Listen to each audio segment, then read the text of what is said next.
Should you overreact to certain cold hitter starts? Should you bench some poorly performing pitchers? What stats should you look at to determine what makes a good buy low candidate? We'll answer these questions and more, plus an exciting announcement later on the show. That's all coming up next on Beat the Shift.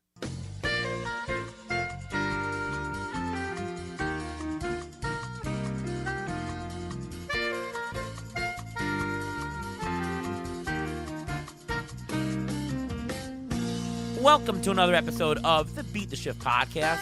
I am your host, Ariel Cohen, and with me as always is Ruvain Guy. How are you, Ruvain? I'm doing great today. How are you doing? I'm doing fantastic and nice to get back into it. We had a couple-week break from podcasting, celebrating Passover, a little bit of decompressing from the draft season. But how was your holiday? Holiday was good. It's a good recharge after the whole draft season. And now we can actually see how our teams are stacking up early on. And so far, so good, I would say. Yeah. It's been a nice start to the season. Great to have baseball back. Some teams going well, some teams going very well. One or two teams not doing as well. But hey, that's what fantasy baseball is. And we're going to talk about overreacting and how to deal with some failure and hot streaks and whatnot on this show. It's going to be a fantastic episode. And joining us from FantisticsInsiderBaseball.com is Sky Dombroske. How are you, Sky? I'm doing great, guys. How are you? I'm doing fantastic. I remember after Tout Wars, you went on your podcast and you're like, Ariel Cohen is the funniest guy you've ever met. So thanks for that. I'm actually a lot funnier in person. My podcast presence here is more serious. Try to be smart, but yeah, I'm actually very loose and funny in person. So thanks for that. To thine own self be true, my friend. There you go. So, before we start, why don't you just tell us how your Tout Wars experience was, your first time doing it, and live, an auction that is. What'd you think of the whole thing? Well, it was great, really. I really enjoyed the experience. My primary occupation is a ton of hours. So, although I've been writing about baseball as a kind of a side gig for over 20 years now, I haven't put a ton of time in it until the last few years. But as my business has matured and my kids have gotten into adulthood, I've tried to put a little more time and effort into this, and it was just really neat to have this opportunity. Really enjoyed it. Obviously, tough room, a lot of super intelligent people. I'm enjoying the early season, and I'm enjoying making the connections with a lot of other like-minded people. Yeah, and we actually faced off in week 1. We had a 10-day week to start. We're in the head-to-head points league. A little bit of back and forth. I did come out on top, but that was a tough outing. It really was a nice way to get your feet wet in it, right? Yeah, and then similar kind of thing last week where defending champ Frank got me by one relief outing. So I completely blame Sandy Alcantara at this point. He is the sole responsibility for both of my losses of the first 2 weeks. Well, we're going to talk about Sandy Alcantara and other cold starts to the year in our overreaction episode. I want to tell the audience we do have an announcement to make later in the show, so stick around for that. Some good news later, so there you go. But in our strategy section, and we're going to do this sort of interwoven. We'll give some strategy and talk players mixed in this episode. But, sometimes you have players that come out of the gate really cold or really hot. The question is, how do you deal with them in fantasy? Both what do you do for your roster? How can you tell if they're legitimately cold and if they're a drop or a bench or whatever it is, or if, hey, they're going to be just fine. So we'll talk a bit about that. And let's start off with some cold hitters in terms of, how do you know, Sky, what to do with someone who has a cold start? How do you know not to overreact and drop them? How do you know when to bench a player? Whether you should trade them away? I'm giving you a lot of questions here, but what are your general thoughts on detecting and what to do with cold hitters? Well, I think that's, those are a lot of questions that sort of come back to one main topic, which is how do we look at early season performance and how much weight do we give it and what do we give weight to? And I think that one of our things, one of my gimmicks actually on the Sirius show that we've been doing for the last 6-7 years is the National Day of Potential Concern. And obviously, like a lot of things, it's designed to get people to listen to particular shows. But basically, what I'm looking at is for 6 weeks, I do my best to ignore the traditional data. ERA, batting average, runs and RBIs. I do my best to not look at that and instead look at the underlying statistics to see is this player hitting as they normally do? Have they made improvements? Has there been some decline? And if so, where? And there are a handful of stats that I look at to do so, which I will get into as we talk here. But for me, it's really much more looking at what is underneath than looking at what we all are paying attention to that's scoring us points or not scoring us points. Yeah, I mean, we spent so much time into our draft prep, and to throw it away after just a couple of weeks in the season sounds like it could be an overreaction. Let's go to you, Ruvain, and what are your general thoughts about reacting to players who have cold starts to start the season? Well, I think what I do is I actually like to do the eye test. I like to see how they're playing. Like to see their body actions, their responses to how they're not performing well, because you can learn a lot by how their confidence is. Baseball is a game of confidence, and if players have high confidence, they're going to do well, or they can turn. They have a better chance of turning it around. But like for example, last year with Jared Kalenic. He had no confidence. He wasn't hitting. He went down to the minors. He does well, but then he comes back up. He just didn't have the confidence. So sometimes you need a fresh start, a new season. So now with the new season started, you can see people, the players, how they're going about their business, whether they're quote unquote having fun, because sometimes that's all it takes. There are some underlying numbers that you're going to look for. You're going to look for, are they walking a lot? Are they swinging at pitches out of the strike zone? That there are certain things you're going to look for. Are they pressing? Are they trying to go opposite field instead of pulling the ball more, or pulling the more instead of opposite field? There are many different things you can look for, but I think body language, you can learn so much from that. And you can, from hitters and pitchers, you can just learn their body language and you can see how they play. So, sticking with what you mentioned, Sky, in terms of statistics and components. So, what in the data are you looking for to verify whether a player, it's just a cold start, he'll be fine, or whether, hey, there's something up? Maybe we should think of him differently. Well, if we're talking hitters, there's basically three things we're looking at hitters and what they need to do to be successful at the major league level. For me, number one is, can they identify a strike or a ball? So you're looking at things like chase rate and how they manage the strike zone. Number two, can they make contact with the pitches that they deem to be strikes? So you're looking at swing strike rate and things like that. And then third is, can they do damage when they make contact? You're looking at hard hit percentage, exit velocity, things like that. So really, it's about controlling the plate appearance always for both the hitter and the pitcher. And I want to look at, are they doing that at the underlying level, regardless of what you're seeing with batting average and on base percentage and slugging percentage? Right. Anything to add, Ruve? Yeah, you can also look at their BABIP and see if they're lucky or unlucky, because a lot of these players, if you look at the numbers, as we're going to go through some of the players, their BABIPs are either extremely high or extremely low. It's a very small sample size right now. They only had about 3 weeks. That BABIP should, in most cases, will normalize to their career norms. So a lot of times you shouldn't overreact so much, because sometimes a player can be very lucky, sometimes it can be very unlucky. It could be weather based. It could be it's too cold, the ball's not flying out. But although it does seem like the ball is flying out a little bit more this year than last year, but still, the change in weather when the summer comes, and especially with no shift now, because that also all the new rules, all these players are adapting to the new rules. Especially, I know we're going to talk about Juan Soto. I think he gets affected by the rules. I really think he's one of the players that does, and it just takes time. They've only been doing this for 3 weeks. They have to figure it out a little bit more, get a little bit more comfort, and once they're in their comfort zone, then you'll see, hopefully they'll get back to their norms. Yeah, no, absolutely. You can also look at some matchups and see, have they played better than average competition, especially for pitchers, right? Are they playing worse than average competition? Things like that. So, okay, that's the stats, what we do. But, you've rostered these players, you have them. Are there any players and what's your general rule, Sky, for when is it time to bench players this early on?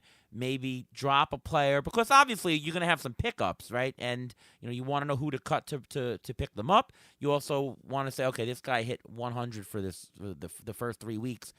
maybe I'll bench him. He's only got six games versus some other guy who has 7. Like, what's your general criteria for how you manage your team this early in the season? Well, as you alluded to kind of in the opener there, I think you're doing yourself a disservice if you do 6 to 8 weeks of preparation and go into a draft or go into an auction and you get these players and you have an idea of where they rank in your team's hierarchy and you throw it out the window after 2 or 3 weeks. I think that's a fool's approach to team building. And so what you have is you've got that bottom tier of your roster that you feel going in is maybe a little bit vulnerable to, all right, if I get somebody with a hot start, this is the guy that's probably going to go, unless they're showing massive improvement here in the early going. That's who's the low hanging fruit on my roster. So I think that you kind of make those decisions before they even come about and use kind of the if then analysis and say, all right, well, if X happens, then Y is going to get benched or Y is going to do this. Or typically in the first 2 or 3 weeks of the season, you have injuries. So you can just throw some guys in the DL and work it out that way. Yeah, I mean, if I'm buying a player in one of my first 10 picks, call it like a $14, $15 player or more, I'm going to run with him no matter what, right? If I have somebody who's less than $5 worth, well, then he could be part of the churn. There's going to be roster churn, so, they're more expendable. The general rule that we give on this show is that injuries aside and all things being equal, you can drop a player from your roster if you think that that player will not be picked up by somebody else immediately, right? Is this guy expendable? Well, think. If I cut him, is somebody going to be interested? Is he a waiver wire pickup for somebody else? If he's not, then he's safe to drop. Use your roster spot for a better player or for a different dart, or if that's when you have a very small opportunity cost there. If the player that you want to drop is going to be heavily considered by somebody, maybe think twice about dropping them. Obviously, there's, you can't tell for sure if somebody's going to pick them up. And yes, we understand that your roster could have issues. It could have injury issues. Maybe you need a certain statistic more than others. You've got too many steals and you need some power. Sure. Those things obviously have to be factored in. But the litmus test that I like to do is, how much is that person interested? And I remember, just last week, Ruvain, we were thinking about dropping Jeffrey Springs in the NFBC format. And the information we had to date is that probably out 2 months, but we don't know exactly. And we made the determination that Jeffrey Springs, nobody's picking him up next week, so we can drop him. And that's really what the test was. 2 months for him was enough. Whereas Jose Altuve, who's on our squad also, we're holding him, because if we drop Jose Altuve, somebody's picking him up because he's pretty sure to come back, whereas Springs would not be. Is that your general sense, Ruvain? Yes. Plus, also, the bottom end of your roster, the last 3-4 spots should be churnable. Those spots are worth maybe $1 or less than $1 in the actual auction. If you're holding on to them because you're thinking, oh, maybe this prospect will come up, that's great. But you're gonna have a dead spot if it's or you get negative value from that. It's hard to hold on to those prospects that are going to be coming up soon if you need the space because one of your players higher up are not performing. How long can you go with a player not performing, not having a backup for him, and not falling too far behind in your standings? Because that's the biggest problem. Can you make up what you're falling behind now? And it's a very hard decision because you put so much time into the draft. You try to figure out these guys at the end of the draft that you want to finish out your bench. You want a perfect, and then you get married to these guys at the bottom of your roster. You don't need that. Those guys can be churned and they should be churned. And that's how you can bench one of the guys who are not performing for a week or two, put another guy in, because if the guy's not performing, the guy you pick up, who knows? If he's a hot guy, then he'll perform. And that's all you need for now. So let's talk a little bit about trading. Sky, how do you know when you can trade for a cold player that, perhaps they're actually, not as bad as you think, and maybe a frustrated owner wants to get rid of? How can you identify that? And how can you identify players that maybe have name recognition on your team, are cold, and you think this is a great time to get out? Yeah, I'll take the latter one first because I think that goes to kind of your explanation about when players would be droppable. And if you've made a decision looking at the underlying stats, looking at players' body language, whatever you're taking a look at to make your own determination about likelihood of success going forward. And you say, you know what, I'm not really enamored with this guy anymore, but I think somebody will pick him up. That's the trade candidate. If you don't think somebody's going to pick him up, in the case of Jeffrey Springs right now, where he may very well be out for the year, then, drop him. It's safer to do that, I think. So as far as trade targets, it's the same thing. When I'm looking at cold players, I'm not just looking at my own roster. I'm looking around the league and seeing, all right, we'll look at Jake McCarthy, just as an example. I look at him right now and I think, you know what? I don't think I'm interested. I'm dropping him if I have him. I'm not trying to go and track him. But I look at somebody else, like some of the traditional cold starters. There's a few first basemen around the league that are very traditionally poor April hitters. And I think, I'm going to be prodding this owner because they're looking at this guy and, he's 36 years old. And, he may not know that his career April ops is 60 points lower than any other month. And why would I not try to take advantage of that? Let's talk a couple of specific players. You mentioned Jake McCarthy. Unfortunately, or maybe it'll be fortunately, hopefully, I have Jake McCarthy on quite a few rosters. He was one of my, I'm not going to say target because I don't really have targets, but he was a key component because I thought his price was good and I thought he would steal a lot of bases, and at least that's what the ATC projections said. Not having a very, very, very good start to the season, to say the least. Question is, what do you do with a guy like that? Now, he's not a player who's been around for a while. He had a very good second half last year.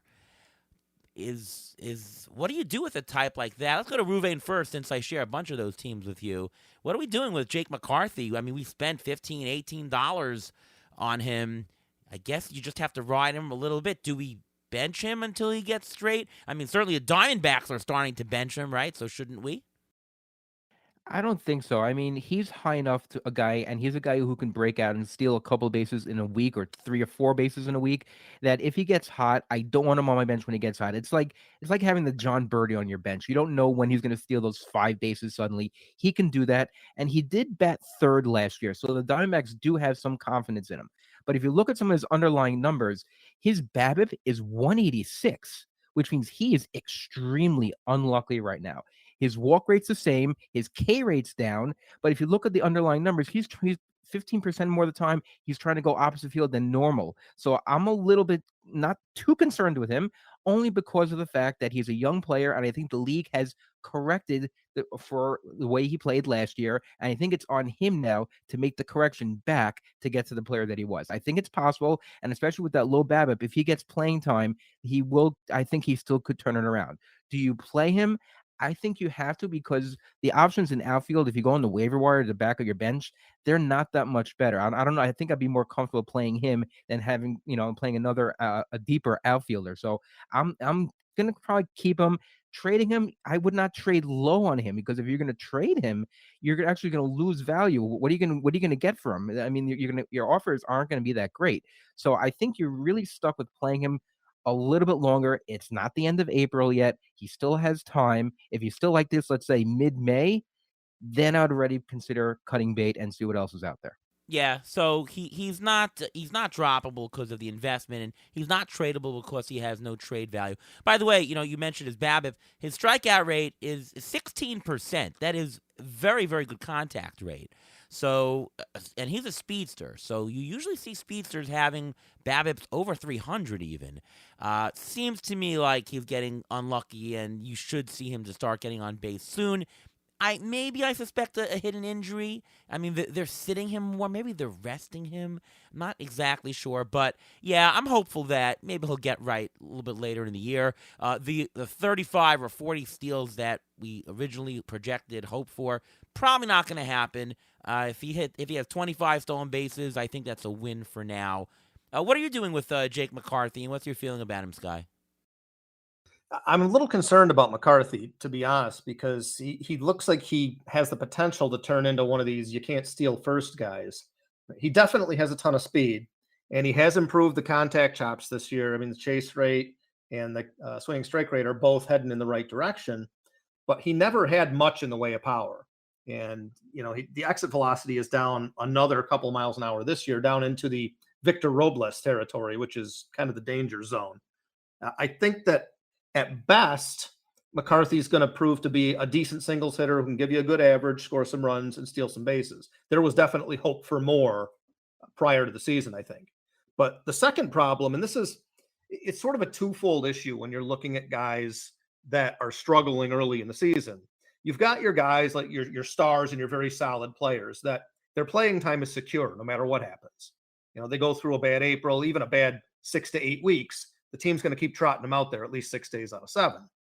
But you get a situation like you have in Arizona where there's a ton of young guys clamoring for playing time. And what's happened the last few weeks is McCarthy's sort of fallen behind Corbin Carroll, Alec Thomas, Lourdes Gurriel, and Pavin Smith now has come back and gotten hot. So there's only 4 spots for playing time there. And McCarthy looks like, in the D-backs' mind, option 5 to me over the last week or two. And I think that you've got Kyle Lewis looming as well, who they seem to like for some reason. I think McCarthy's a little vulnerable. So I'm on the verge of cutting him, personally. Good analysis, and that doesn't bode well for our fantasy teams, but, that's what it is. Not really, no. No, I don't have him in tout wars against you, but yeah. Well, he's worth much less in tout because of the lack of the steals category itself. Correct. So, well, you actually mentioned Pavin Smith. He's going to steal time a little bit maybe from Christian Walker also, because Christian Walker's been underperforming. You want him for power. His batting average right now, it's 194. He's a career 245 hitter, so it's not that bad. But his BABIP also is 204. His line drive rate is fine. The problem is that will he continue to get the playing time? Because when Pavin Smith came up a couple of years ago, he went on a tear, and if he can continue this, Christian Walker may lose a lot of playing time because that's first base, and there's no one else out there to play first base, so he's mainly those 2 young guys. Oh, I don't think Walker's in danger of losing playing time. I think that he'll get through it. I think that he was overperforming last year when he had 36 homers, but he's a 30-home run guy. I'm much less worried about Christian Walker than McCarthy. Do you agree, Sky? Yeah, I am. And if only because I sort of alluded to this a few minutes ago. Walker is one of those first basemen that is just, for whatever reason, a traditionally very slow starter. We remember what he did at the end of the year last year, 36 home runs, kind of almost a breakout season at age 30. He was hitting 149, 229, 347 last April. Even worse he's hitting this year, I think. And career, he's a 214 hitter in the month of April. It's his lowest ops month by 33. So he's not as bad as one of the other guys that I was talking about that we'll get to. But Walker is a traditionally very slow starter. And I think the D-backs, they have a pretty good analytics department. I think they know this. And I do feel like he's quite a bit less vulnerable to playing time loss than Jake McCarthy. If you go 4 weeks from now and McCarthy is heated up a bit and Walker is still at this level, then I'll be singing a different tune, I think. Yeah, I totally agree. And the Diamondbacks seem like they want to try to make a run. They've had a nice start to the season. They just got rid of Madison Bumgarner, so they're willing to eat that money now because they want to actually compete. I'm sure Brandon Pfaadt is coming up. A good guy to know. So, yeah, I tend to agree. Let's talk more at the top. How about the Padres bunch of Juan Soto, Manny Machado? And, I always bring the statistic last year that Dan Vogelbach of the New York Mets had a better WRC plus than Juan Soto since being traded. Can you? I'll tell you, Dan Vogelbach's WRC plus for the Mets this year is 114. Anybody want to guess what Juan Soto's is? I mean, I know. So Less than that. I'm gonna guess, but I know it's close. 118. 118. Yep. Pretty close. Now, I obviously I would much rather have Juan Soto than Dan Vogelbach. I just find that very, very comical. But Juan Soto, to me, is a guy whose surface stats are bad. But he's barreling the ball at a 16% barrel rate.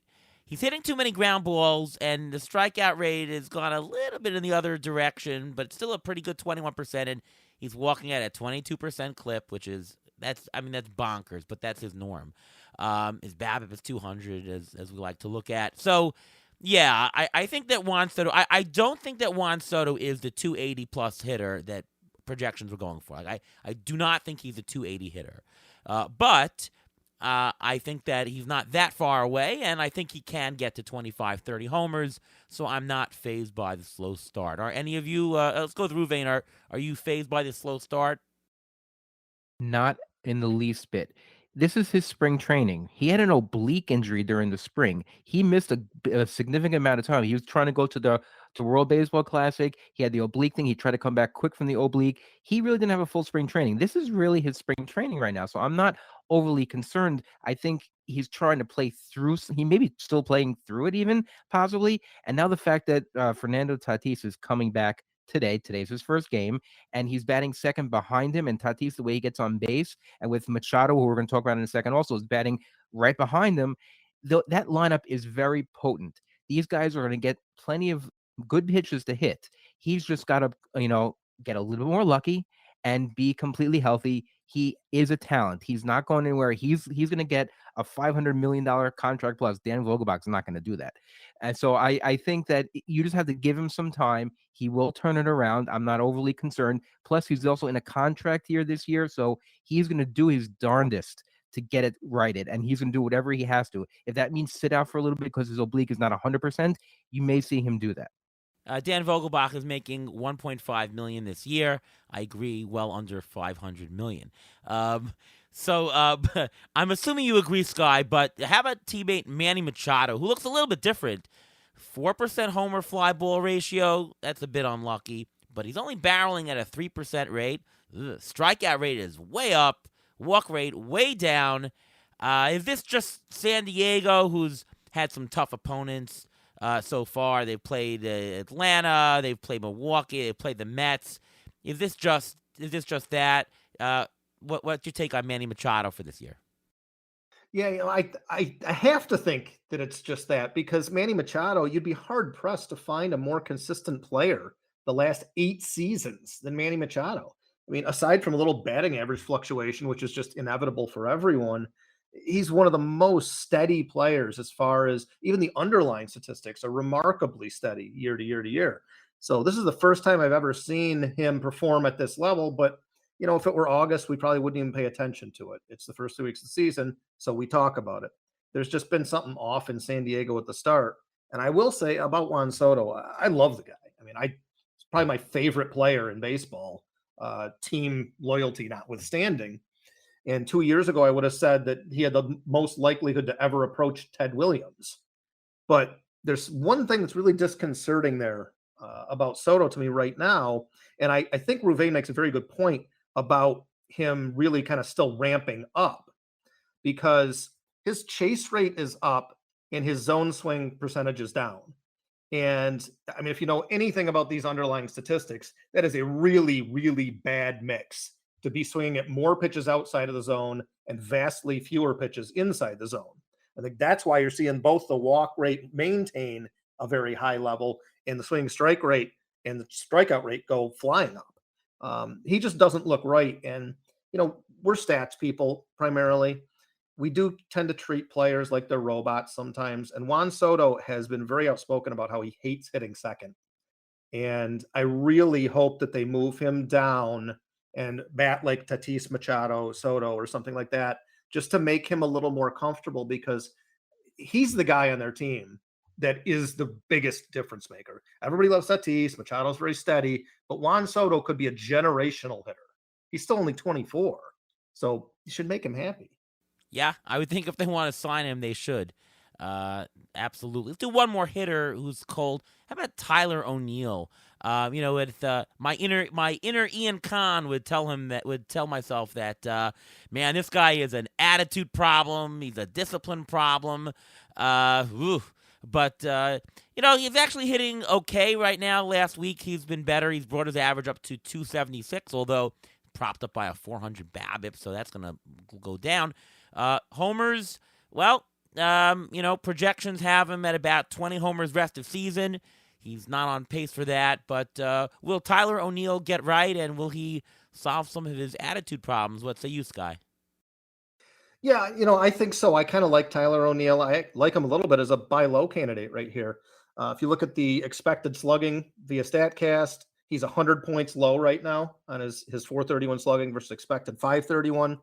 He's made a little bit of improvements in terms of making contact, swinging strike percentages up. The hard hit rate is over 50%.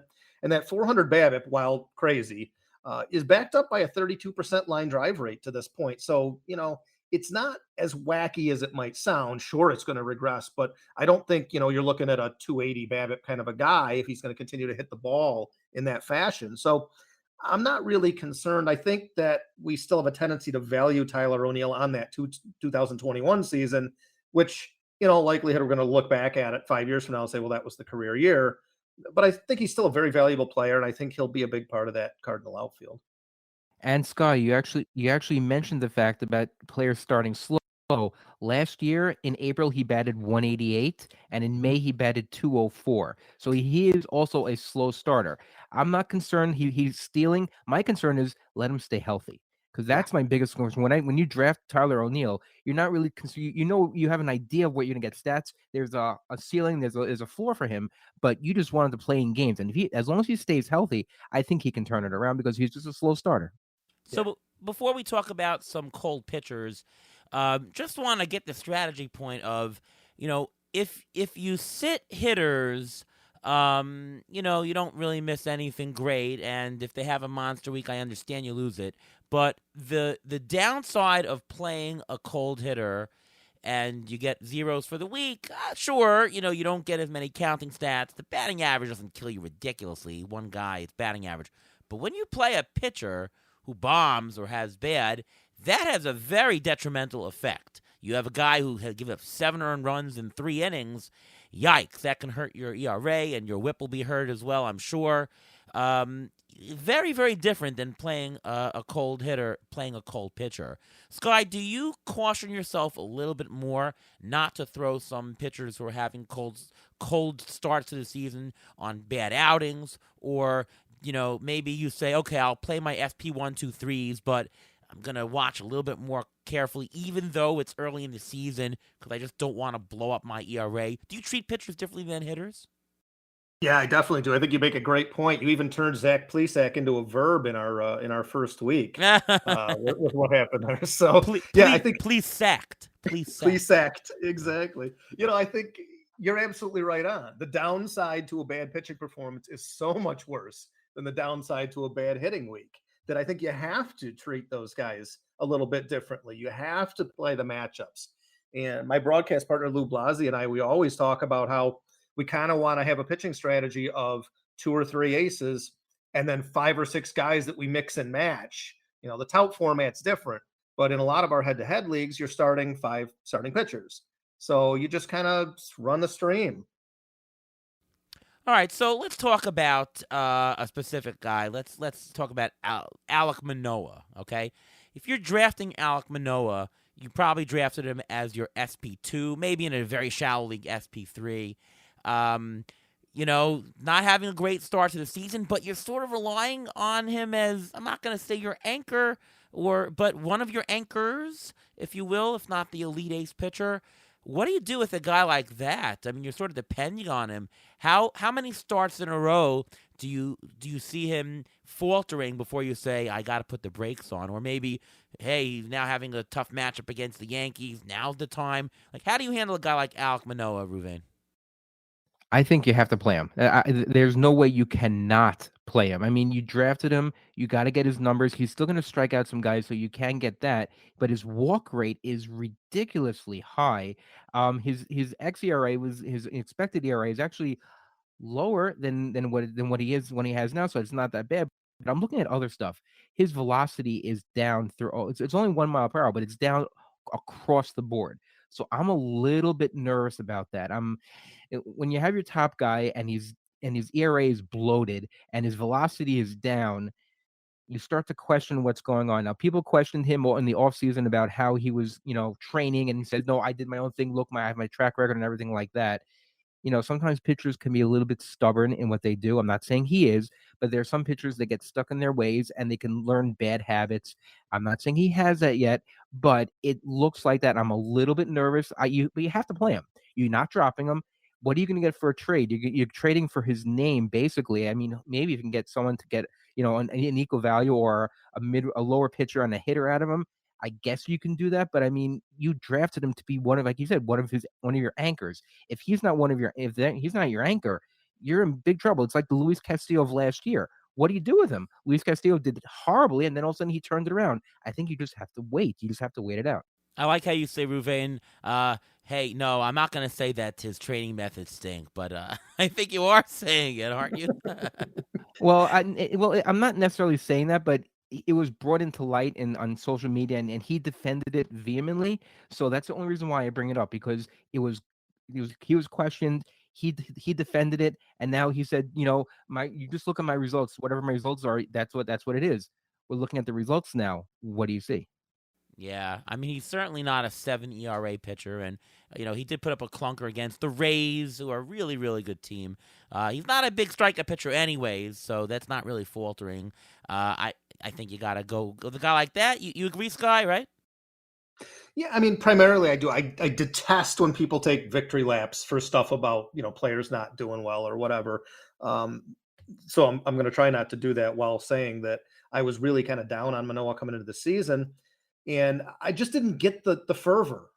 He got pushed all the way up to SP 16 and 15 in ADP, and I had him at like 26th, which I mean it's SP3 in a 12-team league, and I think that I still feel okay about that, but like Ruvain said, the velocity's down, the walk rate's up, swing strike rate's down, fly balls, home runs are up. The park change in Toronto is not going to be friendly to him as a right-handed fly ball pitcher as the season goes on. 16 feet is a big deal moving those fences in. So, I think all the things lined up to him being way overvalued for me for what I wanted to pay in every league. I did end up with him in one or two leagues just because of the way things kind of played out. So he's hurting me like he's hurting everybody, but at least he has, my expectations were a bit lower. I think he'll give you that kind of high 3 ERA as we move forward. Yeah. So I was talking about on the Baseball HQ Radio podcast with Patrick Davitt, which actually will come out the same day as our podcast here, that you're seeing a lot of ace or near ace pitchers throw a clunker.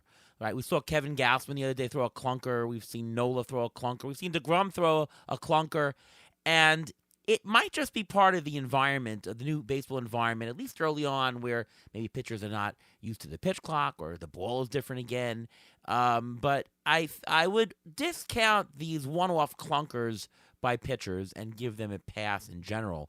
Here's a hypothetical question for you, Sky. Let's say you got Garrett Cole, who hasn't thrown the clunker yet, and I bet you it will happen. But let's say he throws a clunker, he throws a second clunker. How many clunkers in a row will Garrett Cole throw? And he's still healthy, where you say, I can't pitch this. Like, he's obviously the top 2-3 pitcher, whatever you drafted him as. How many clunkers in a row would you wait to bench an SP1 or how many for an SP2? Like, do you have a general guideline for that? I never really thought about it until this second, but I'd say for an SP1, it would be like 5 or 6 before I'd even think about sitting them. I mean, these guys are these guys for a reason. The only reason that they would continue to throw poorly basically would be injury. So that's what we love about some of these guys is they're either good or they're hurt. It would take an awful lot. But you get down into the mid-rotation guys like SB25 and lower, and 3 in a row, and I've got serious reservations unless the schedule looks attractive. And before we go on to more, it's time for the Injury Gurus Trivia of the Week.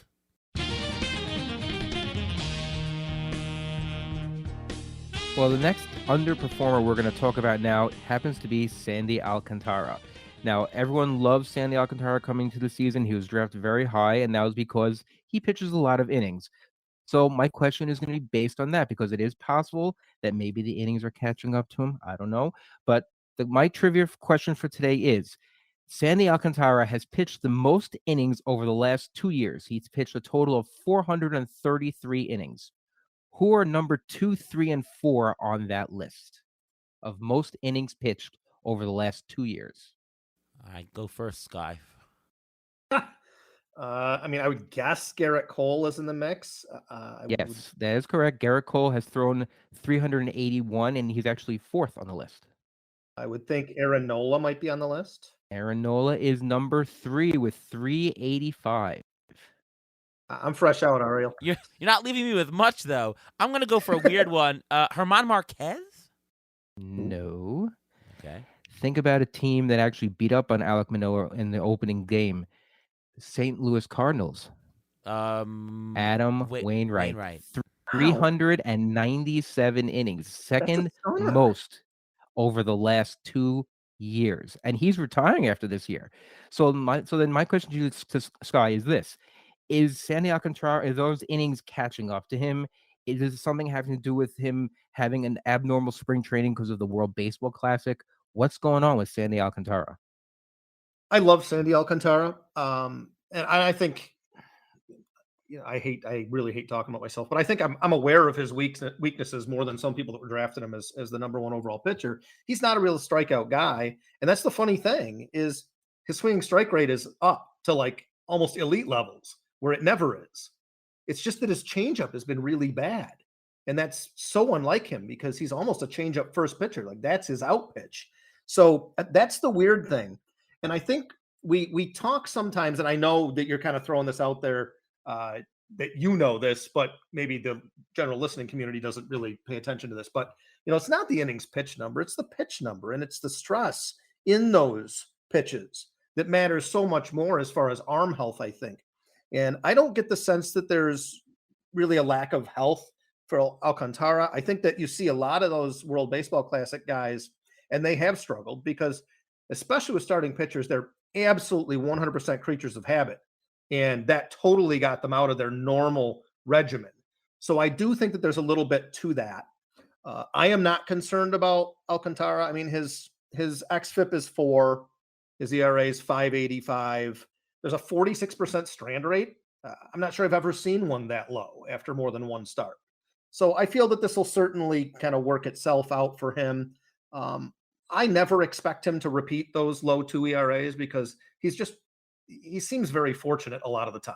He just gets a lot of weak contact and things kind of work out for him. But I think he'll give you a low 3s ERA. And with the amount of innings that he generally pitches in his overall arm health, all pitchers are healthy until they're not. But I think Alcantara is your best bet to give you steady, good performance of all those guys. Yeah. Last year in the Cy Young performance, his Sierra was 3.42. And I'm projecting him at a 3.37. So, I think that he's not going to get down to those levels that he did last year, but I think there's a very high percentage chance he's going to be very good. The wins might not be there because the Marlins aren't a good team, but he does go deep into games, and that'll afford him more. So I think, Sandy, you can expect good performance. How about a guy like Chris Sale? And this is such a great example because he stunk the first couple of outings. He had a really good 11 strikeout outing last time. Looks like his stuff is there, and it's one of these things where if you just look at the ERA, he looks terrible. But if you look at some of the underlying metrics, he's been so unlucky. High BABIP, low strand rate, homer to fly ball ratio of 36. Obviously, that's not real. Is Chris Sale the classic buy low candidate for you, Sky? Yeah, in fact, I make little written notes for players that we might talk about. And I have it's a gamble, but buy low written right next to Chris Sale. So yeah, I think the exit velo has been pretty poor, so he's not avoiding hard contact to this point, which was a strength of his for many years.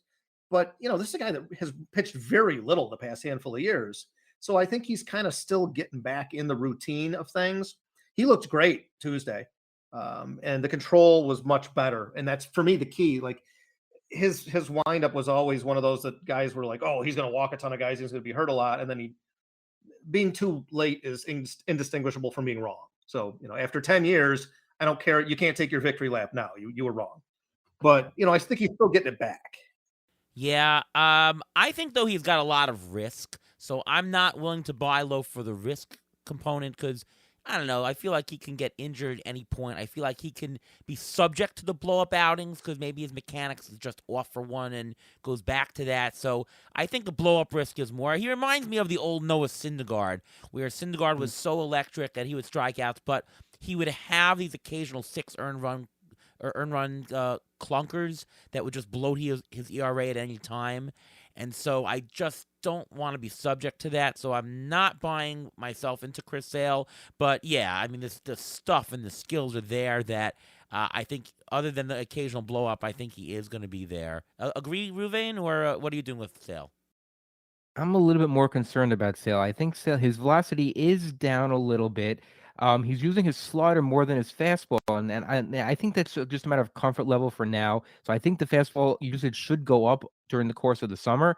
But again, I'm with you. I'm nervous about that injury. We've been talking about Chris Sale getting hurt for the first 5 or 6 years of his career. When is he going to break down? That wind up, that delivery is not going to not it's not sustainable. We've been saying that for a long time. It started to happen a couple of years ago. It happened last year. If you buy low, I guess you can get something. You may be able to get a couple good starts. Is he going to be a two for you? Probably not. Is it be a 3A? I think he's a three. I think he's a good three. And if you can if you can buy him for a low level, let's say middle infielder or a corner infielder that you have excess of, then sure, because getting those threes that have the name of Chris Sale that you can have an idea of what you're going to get, as opposed to having to throw out let's say his teammate Corey Kluber, who's killed my ERA in a bunch of leagues. I'd rather have Chris Sale and buy low with him than to throw out one of those guys. So I'm carefully selecting the guys we want to talk about because I want to introduce certain points. And two more guys to talk about. One is Lance Lynn. Velocity down, no command. He is striking out people, so we're talking about a command issue. Sox are not a good team, so wins are fickle. He had a great World Baseball Classic. Is Lance Lynn a trade candidate? Does he have trade value where you can say, hey, who wants Lance Lynn? Is this a kind of guy that you think is tradable? What say you, Sky? Boy, I mean, if he does, your league probably has White Sox fans in it. I I just can't see people really having a ton of demand out there for Lance Lynn, but if they do, I'd be happy to pawn him off on him. I think, like you said, velocity's down, controls poorer, exit velocity, hard hit rate are way up. The barrel percentage is up tremendously. He's missing into the middle. He's missing the strike zone. He's not pitching at all like he wants to pitch. And Lance Lynn was one of those guys. Like I thought he was overrated for years, and then last year, in about 2/3 of a season, he finally put up a legitimately really good season. The walk rate down to 1.4, and he started really missing bats. He's just reverted right back to a guy that I'm not super confident in. Yeah, so I mean he's a bench for me as well, Yeah. but I feel like I don't want to just straight cut him from my roster. I feel like I want to, I don't know, I'll sell him for a bag of balls or something like that. Well, maybe not that low, but I'll sell him for 50 cents on the dollar. Is that a fair assessment? Where I'm happy to Yeah. take 50% of what I paid, and maybe somebody in my league will do that, right? Sure. Yeah, I think so. I Yeah. I don't think so. I'd actually hold on to him. I wouldn't be. Oh, I don't know if okay. I'd be playing him. I wouldn't base it on. I think I base it more on matchup. But look at his BABIP. His BABIP is through the roof. So he's been very unlucky right now, and that defense behind him is not that great. Now, if you look at his And that's situation why with his the White BABIP is Sox, up, by the way. The well, defense stinks. that brings me to my point where he's in the last year of his contract. I think he's if the White Sox are not in it, he is going to be traded, and he'll be traded to a contender. There are many teams that are contending that need starting pitching, aka the Mets. So a lot of teams need a pitcher like that who has postseason experience, who is reliable as a number four starter. You don't need him to be a number one. You need him to be a number four for our team. So if you hold on to him long enough and play the right matchups, he may get traded to a better team with a better defense behind him, and you may have some upside there. Is he going to be the Lance Lynn of last year? Probably not, but you still may get some more. You may get more value out of him than again picking someone off the waiver wire and throwing him out there. So, last pitcher example, this is a good one. Chris Bassett. So, if you look at Chris Bassett, we all know the velocity was down. It's come back a little bit. But this is a tactic thing that I want to talk through. So, I didn't play him. I have him in 12-team mixed auction labor, and he faced Houston this week. So, I didn't play him. I mean, it's a more shallow league. I've got other options. I'm not going to play a sort of struggling guy against Houston. Of course, he turned into a great performance. And, you say to yourself, am I happy that he did? But I didn't start him. Of course I'm happy. That means that maybe I have a better player than you think for the rest of the season. And the question is he a cut for you? Bassett next week is to start. playing the White Sox in Seattle. I want to invoke Bassett because I want to bring up the point that if you can't see yourself playing Chris Bassett in a 2-start week next week, there is no reason he should be on your team, right? If you have a player that is going to sit on your bench through a 2-start week, why is he on your team at all? I mean, at what kind of depth, what kind of level are you holding 2-start pitchers? I mean, I guess if they're playing the Yankees and Houston or Atlanta and the Yankees, I guess. But why would you even play, right? Like to me, that's the number one principle of these low-level pitchers in any kind of format. So, Sky, what do you think of that rule in general? And B, what do you think of Bassett? Is Bassett someone to hold on to that legitimately is very slow to ramp up? And he's been oh so reliable. He's pitching on a very good Toronto team now. He also goes deep into games, so I expect him to win a lot of games this year. What are you doing with Bassett? Yeah, I mean, you're spot on with that argument. Like, if you're not going to use him now, when would you ever use him? So why would you have him? But as far as Bassett goes in general, I have to be a little down on him this year because he's a guy that's never pitched in a bad home park before. You know, his home road splits for his career are 138 points of ops home and away, 1.67 runs of ERA home and away. These are massive splits. He spent most of his career in Oakland, then pitched a year with the Mets last year, another pretty solid home park to pitch in. So moving to Toronto as a right-handed fly ball pitcher, right at the time when they're bringing in those right field fences, just seemed like, well, you know, this doesn't make any sense at all. I don't want any part of this. So I really just don't want any part of Bassett this year. And cutting him, I think, seems drastic because I do feel like he has some name recognition, but I'd absolutely be shopping him. And I'd be shopping him on the basis of that last outing, saying, well, you know, he looks like he's righted the ship. I just, you know, I have some starting pitching depth, et cetera, however you need to sell it. I mean, Ruvain, am I going to be playing Bassett in labor, or would you drop him if you were me here? No. And I seem to be the guy who's against all what you guys are saying, but Chris Bassett, I have him in our league that we're together in GDD. I played him this week. Okay. Good for you. Good last for you. year. Well, I was lucky, very lucky. Yeah. So, That was genius. Chris Bassett, last year, Buck Showalter called him a bulldog. I saw a couple games he pitched when pitching against that deep Braves lineup. He knows how to maneuver. He knows how to pitch. I don't care about the velocity. He reminds me a lot of our Bartolo Colon. He's not going to give you that much stat wise. He'll get a lot of innings. He'll know how to navigate. He knows how to pitch. So I think I would play him next week. Again, he's better than a lot of other 2-start options out there.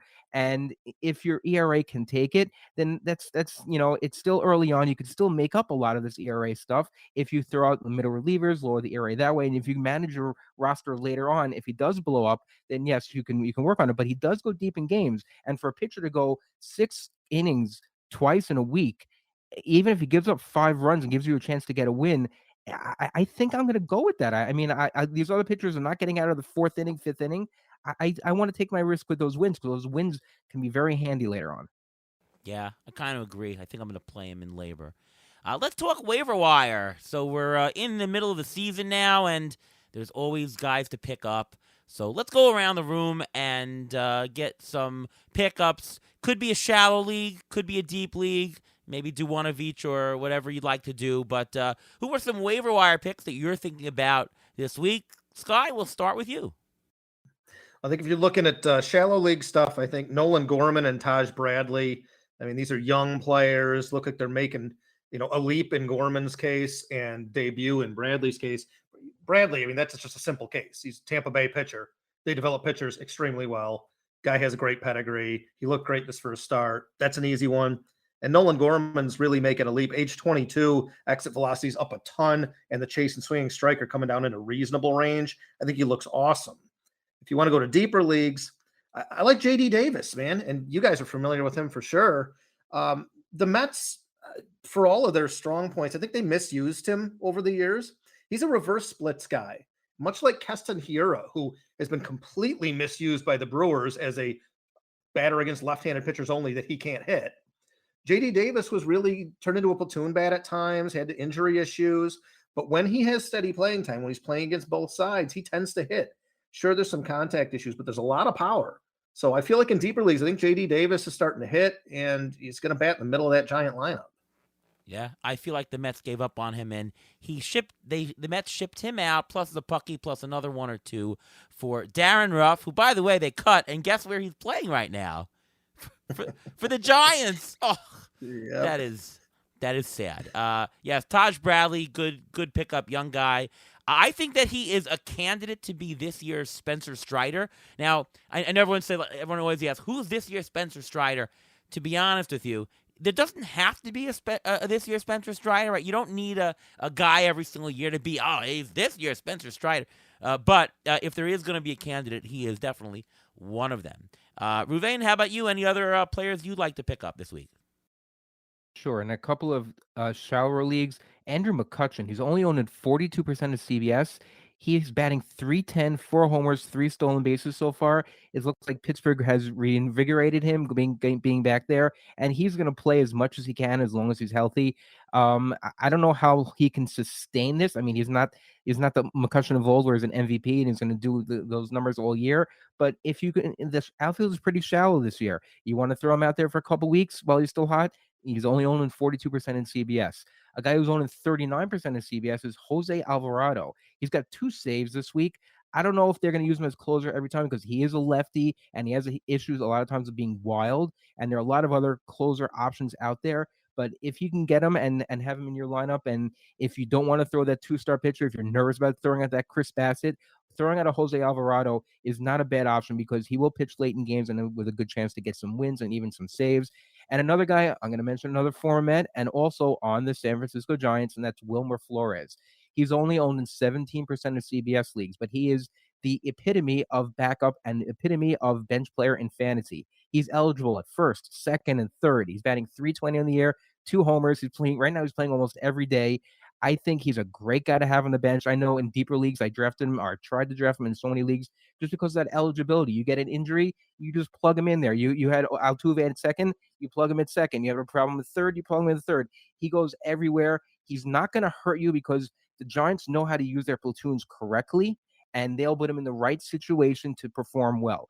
Look at his batting average. He's always done well at batting average. Homers, you're not going to get that much. Stolen bases, forget about it. He's one of the slowest players in baseball, but still, you can get some solid playing time out of a guy who's only owned 17% of leagues in CBS. Yeah, Alvarado is definitely been the best pitcher in the Phillies bullpen, and he's gonna have at least some percentage of the save share this year, maybe even 40%. Definitely worth the gamble on. And Andrew McCutchen, I think if this is his last year, because we've seen Albert Pujols in his last year just do wonders. We saw Buster Posey in his last year do wonders. I think this is I'm here. I'm signing with Pittsburgh back again just like Pujols did. I'm gonna make one run. He's one of these stars. He's not Hall of Fame type, but he's in his mind that I'm gonna go out with a bang. Pittsburgh actually is a much better team than you think this year. So I really buy it. McCutchen should be universally owned in every single league now. And I'll add a couple of waiver wire guys. Jake Berger. Let's see. 5th in the American League in homers. He has 1 less homer than Aaron Judge, so he's got 5 homers. That's pretty good. 35% barrel rate, 12% walk rate. That sounds good. He's lowered his strikeout rate in each season. He's now under 30%, so he's gotten out of crappy territory. He's batting .276, and that's actually with an unlucky 200 BABIP. Let's see what else. He's batting 4th or 5th in the lineup every single day. And he's only 14% owned on CBS. This is an instant pickup, folks, and definitely in the short term. Jake Berger is a no-brainer here. How about Brandon Marsh? What kind of players are good in Roto? How about power speed? Well, that's Brandon Marsh. Now, he's not going to be a 2020 player. Obviously, those guys are already taken earlier in the draft. But 10-10, maybe even 15-15, for sure. And the only thing I don't like about him is his strikeout rate. But he does get on base nicely. He walks a lot. He barrels the ball. And he's batting 5th in the lineup. By the way, his runs and RBI totals are going to be way higher than whatever was projected by projections. He's on pace right now for 95 runs, 95 RBIs. So you're getting 2 good categories right there. Plus you're getting a nice amount in the homers and stolen bases. definitely a great filler on the waiver wire. Go for it.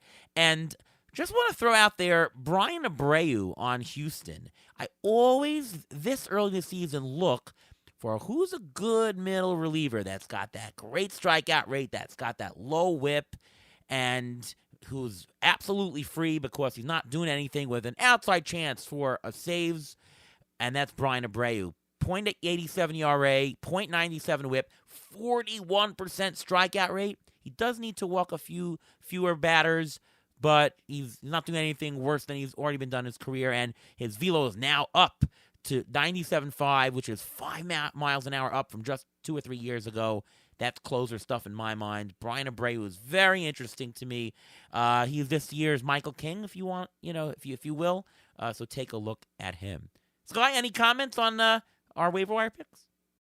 Yeah, I love him actually. Abreu in particular, because Ryan Presley has looked horrible. And the Astros are not in the habit of punting a bunch of games at the back of their bullpen. They love Abreu. They clearly high leverage him all the time. So I could totally see him working his way into a save share there. Yeah, they do have Montero who's filled in. Yeah, and Ryan Presley never gets hurt either. So I mean, why would you want Right. to have why would you want to have Brian Right. Abreu on your roster?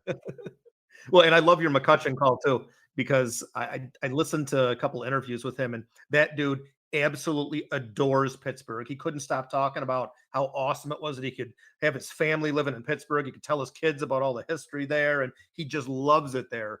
And we do dehumanize these players sometimes with stats. If players want to play, they play well, and he really loves it there. The Mets made him a better offer than Pittsburgh did, but he chose to go back to his hometown with Pittsburgh, and the Mets got fam. So could have been a Met this year, but that's what he wanted. Absolutely love him as a player as well. Pitcher preview, is there anybody interesting? And, we've been doing the pitcher preview for a couple of years now, but I generally don't want to stream anymore, especially in deep leagues. Just garbage out there, but you always need to be cognizant of it, especially later in the season. So I'll start with one. I'll just throw out one this one time. Johan Oviedo. What a killer slider. It's one of the best sliders in baseball so far. He is 2-start, by the way. Dodgers and Washington, at least one of those are good. His stuff is there. 24% strikeout rate, supported by a 33% CSW, which is currently 12th in all of baseball. And he's got a 55% ground ball rate. So that's high strikeouts, high ground ball rate. That sounds good. And, Pittsburgh is, I said, better than you think. And by the way, he's going deep into games. He's pitching 6 or 7 innings every game so far. And you know who their closer is? David Bednar, who's actually been really good. So they've been able to hold the leads. I think that Oviedo is very interesting, especially in deep formats, and could be 10 or 12 team relevant as well, especially this week with the 2 starts. Sky, anybody else to add or on a pitcher to pick up this week? I'm trying to get away from the obvious ones. So there's 2 guys that I think might be a little bit under-owned that are pretty good starts for this coming week. Justin Steele has looked really good here in the early going. Walk rates down, ground ball rates up, exit velocity allowed is down, swinging straight is up, and he's got a 2-start week coming up against San Diego, who's been struggling, and then at the Marlins, who pretty much always struggle. So I think that's a really good one. And then Kyle Bradish just came up and pitched a gem this week. He's got a 2-start week next week against Boston at home, which Camden Yards is a great park to pitch in now after moving the fences in last year, and then at the Tigers, who are pretty bad. So I think he's probably available in most leagues, and I think that's a pretty solid 2-start week. Yeah, Ruvain, anybody to add? Actually, I'm going to throw out another Baltimore pitcher because last year I seemed to be streaming a lot of Baltimore pitchers. I just have lists. I had Spencer Watkins on my roster. I had Wells on my roster. So I streamed a lot and I watched him a lot. Dean Kramer. Yes. He's a possible 2-star pitcher. He went 6 2/3 against Washington this past week, and he's got a possible 2 starts, Boston and at Detroit. He's only 9% owned in CBS. So he's a guy that if you want to take a 2-start risk on, that's really not a bad option, especially like you mentioned, pitching in Baltimore. That's a great place, especially against the Red Sox, who are not that great. I mean, they're scoring a lot of runs recently, but their offense is not known to be that great. And another guy I'm going to mention, I think this is just the guy to stash because he's pitching well in AAA, and that's Mike Soroka. Mike Soroka has flown under the radar. He's pitching well at AAA. If there's an injury to anyone on the Braves rotation, or if someone falters, he's a guy you can get now for almost nothing. Or if he's not owned, you get him for almost nothing instead of having to pay for him when he actually comes up. Because if he does come up, and when he'll eventually come up, everyone gets injured. There's so many injuries. He will eventually come up, and when he comes up, he's going to be expensive. You want to get him now? He may come up in a week or 2, 3 weeks. He looks good so far. He's a guy to go after. So we've had a very jam-packed show, but I do want to do at least one mailbag question. Ben asks about a couple people. He asks about Lance Lynn, which we've talked about, but he's asking about Chris Bubik, and he's asking about Quijada, the guy on the Angels. Is he the closer? What say you, Sky, about Chris Bubik and Quijada? Well, Quijada, I think, is probably the primary closer right now, although Estevez is still going to get his share of the opportunities. They seem perfectly fine with a timeshare right now. But Bubic, man, he's a guy that he's burned me so many times over the years because he does have some arm talent. But the involvement of a new slider this year seems to have finally pushed him over the hump to a guy that I do think is going to be successful. And he looks great here in the early going. I think that Bubic is a guy that I probably would look to go target and put him on my roster and start him most of the time. Yeah, I'm not that interested in him. Quijada, I think, has actually been lucky. I do think he's going to be in the saves mix, but I don't think he's the guy right now. Yeah, I think they're still trying to get Estevez op. So wait and see on that. But yeah, if you're in a deep league, sure, he should be owned. You got to try him out. Ruvain, any thoughts on Bubik or Quijada? I don't Quijada. I'm trying to stay away from that whole Angel situation with saves, because you never know who's going to get the save out there. You never know who's going to blow up. And as for Bubik, he is injured right now. He's actually going for a second opinion on his elbow. He was diagnosed this past week with a left flexor strain. He's going for a second opinion. Usually a second opinion means uh-oh. So that's just something to watch for. I mean, is he a guy that it would be available this week? Probably. Do you want to roster him at this point? I don't know. A guy with an injury, with an injured elbow, a lefty pitcher, a young pitcher who's going for a second opinion. Although most players do go for second opinions. You have to go for a second opinion. Their arms are worth money, literally. So they have to go for a second opinion. So it's not necessarily bad. But when you hear a guy go for a second opinion on an elbow, that's not a good thing. So I do have an announcement to make, but first, let's get the injury update from Ruvain. We've got 3 weeks worth of injuries. Why don't you go for it? Oh my gosh, where do I start? Okay, let's start with Giancarlo Stanton. He is on the IL with a hamstring issue. He's looking at a 6-week absence. He's got a grade 2 strain. For Stanton, 6 weeks may turn into 2 months. You never know with him. He's a guy that you can't drop if you have no IL league. It's hard to drop him, but it's very. You knew what you're getting when you drafted him, so he's out for 6 weeks. Will Smith, he's still under concussion protocol. He's still, according to Dave Roberts, days away from being activated. So there's a question as to who's going to play, and he's a guy also you just can't drop. Miguel Rojas, I'm going to stick with the Dodgers a little bit. He went on the IL also with an injury, with a hamstring injury. With Gavin Lux out, they said maybe Mookie Betts will start playing shortstop. Interesting. Jose Siri is supposed to start rehab assignment this weekend, and hopefully he'll be back probably next week. Garrett Mitchell was scheduled for an MRI actually today for his left shoulder. I don't know the results of that yet, but he had multiple left shoulder subluxations in the game last week. So this week. So he's a guy, he may be out for a little bit of time. A guy you may want to think about is Tyron Taylor. He's actually on a rehab assignment, and he may get called up soon. So he's not owned in a lot of leagues. He's a good, 5th, 6th outfielder. So if you want to take a look at that, you can. Brandon Woodruff, he was diagnosed with a subscapular strain. Oh boy, he may be out for a while, so I'm a little bit concerned about that. And quickly with a couple of relievers, Daniel Hudson was placed on the 60-day IL. Don't expect anything from him at least June, July. Rafael Iglesias, there's still no timetable for him to come back. He just had 1 bullpen session so far, so he's still got some time to go. Trevor May was placed on the IL with anxiety-related issues. Who's the closer there? I don't know, because Danny Jimenez also went on the IL. So that's another situation I've been staying away from the A's. I don't know how many games they're even going to win. And Andres Munoz actually started throwing off a mound this week at 80%.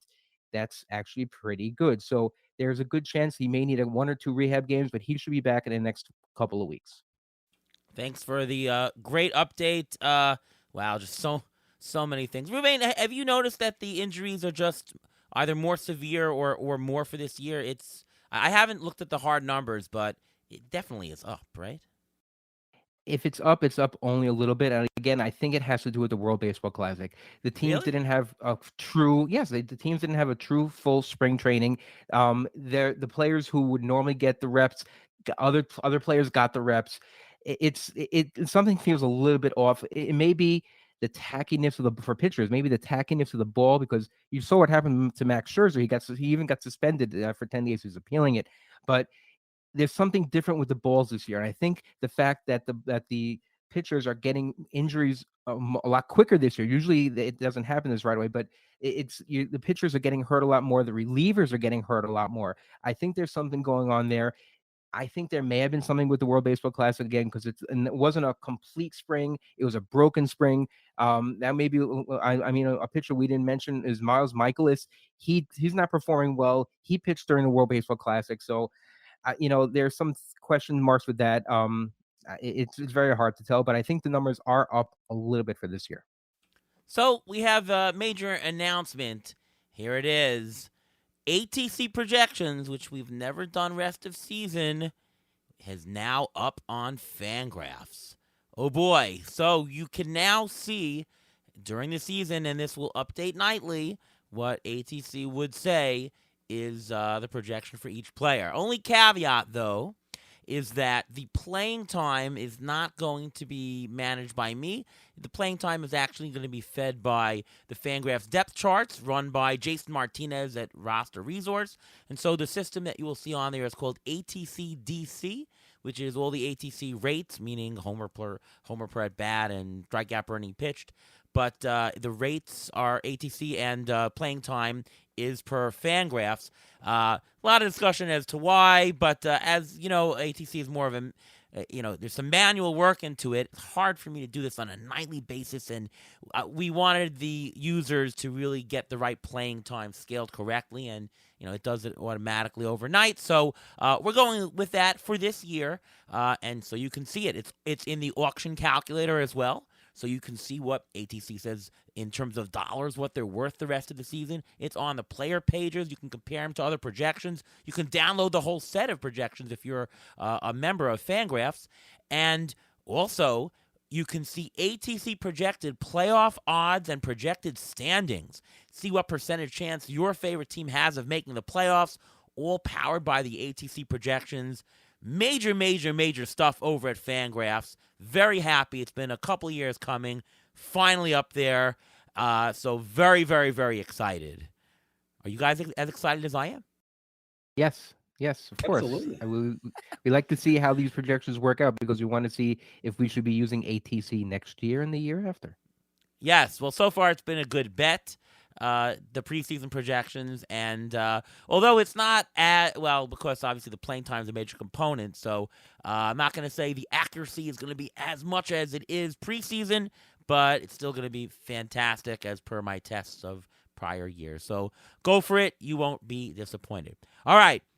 That is the end of our show. I want to thank Sky Dombroske for coming on the show. This was a phenomenal episode, and please do give a listen to him. He's on with Lou Blasi every week on the podcast. He's also on Sirius XM. You know what? Why don't you introduce all the stuff that you're working on and on, Sky, as there's a lot of stuff that you do.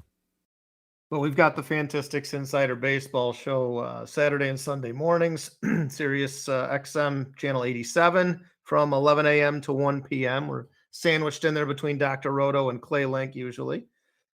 Then we've got writers on staff at insiderbaseball.com that I think I did Monday nights, and I'm actually writing tomorrow night. And then, of course, we've got the podcast where we usually throw one or two up there a week between Lou and Brandon Kamerman and I. So we got some stuff going on. It's a lot of similar things to what you guys do. So we overlap pretty well.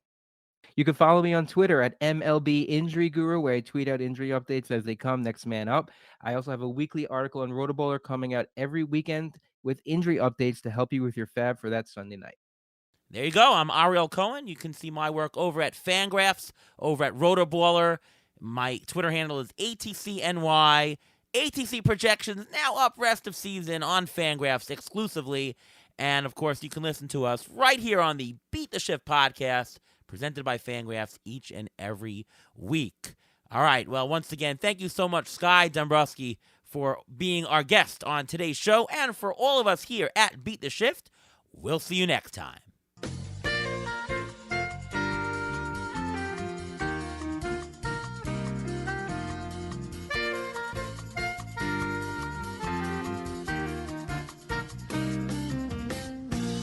Thanks for listening to the Beat the Shift podcast presented by Fangraphs. Follow us on Twitter at beat_shift_pod.